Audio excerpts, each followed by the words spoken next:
Now,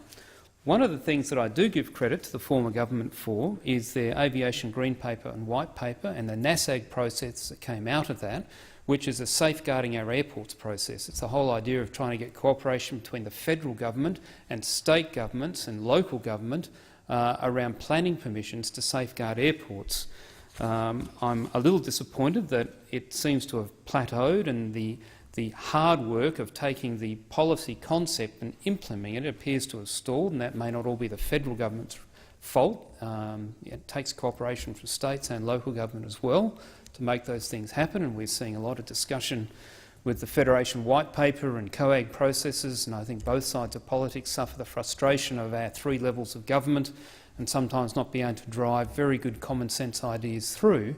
But can I say, Mr Acting Deputy President, NASAG and the process of protecting our airports and the airspace that go with them is something that we do need in the national interest to get some alignment between the federal government, whichever political persuasion, and the state and local governments.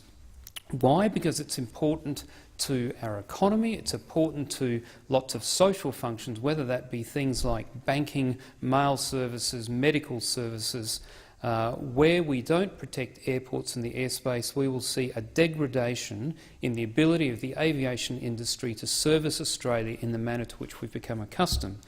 The reason it's important that this process get in place is that I frequently come across people at both local government and state government level who are interested in developing their communities, and I fully understand and appreciate that, but whether it's housing close to airports or whether it's large high-rise buildings in a capital city that infringe into the airspace, the PANZOPS criteria, those things have a direct impact on the viability of airlines to carry the kind of loads they look at. In South Australia, for example, there was a great deal of contention a year or so back. People looked at the height of city buildings and were complaining about what they called the archaic regulations that stopped us having even higher buildings. And there was quite some discussion in the media about that, and a bit of a head of steam developing that these were really archaic rules, we should change them, we should have higher buildings. What people didn't realise was that the height limits were actually related to operations out of the airport. And so if you were taking off out of Adelaide Airport on the northeasterly runway and you were flying on a cloudy day with a low cloud base or by night, and you had an engine failure in a large transport aircraft with passengers or cargo, then the airspace has to allow for the worst case in terms of your performance and your climb configuration for you to control the emergency and then return the aircraft to the airfield. If you build higher buildings, then the aircraft has to be able to outclimb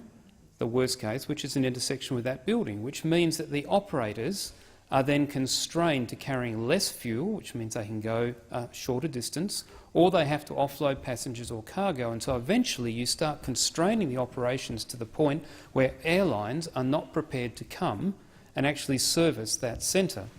And so the long-term planning that NASAG envisaged is something that it's really important we get in place.